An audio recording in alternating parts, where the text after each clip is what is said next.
Hello everyone, this is a continuation on the previous video of diagnostic equity for PCOS, and today we'll be looking at a novel AI method used to overcome diagnostic inequity for PCOS.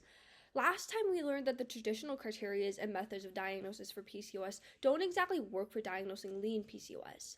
Now let's recap quickly why that was. This was because in lean PCOS, irregular ovulation is oftentimes intermittent, which makes it harder to diagnose, but also lean PCOS shows borderline androgen levels, which makes it less obvious for the hyperandrogenism criteria. And for observing polycystic ovaries via ultrasound images, there were mainly two problems. This was A. Ultrasound images of lean PCOS do not show the typical polycystic ovary morphology, which makes it harder to determine if it was actually PCOS or not. But B. Doctors rarely possess sufficient knowledge about lean PCOS in ultrasound, as mentioned earlier. But even for the BMI criteria, lean PCOS reports a lower value than that of the average PCOS patients, which makes diagnosis even more unlikely. And so that was why diagnosis of lean PCOS was particularly more challenging than that of other types of PCOS.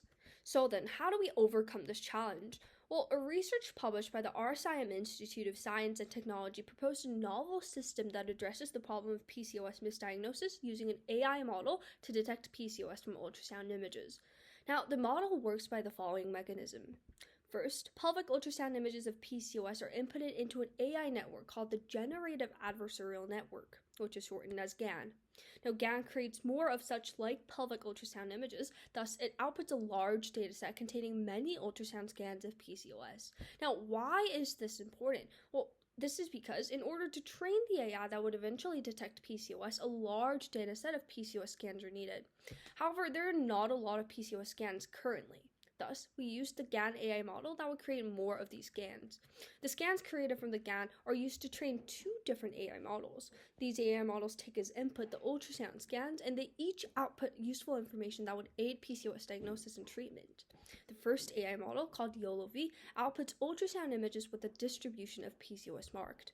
This allows practitioners to better understand how severe PCOS is and how distributed it is.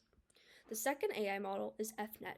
Now, this AI model determines whether the scan actually shows PCOS or not. It then outputs a statement of whether that patient actually has PCOS.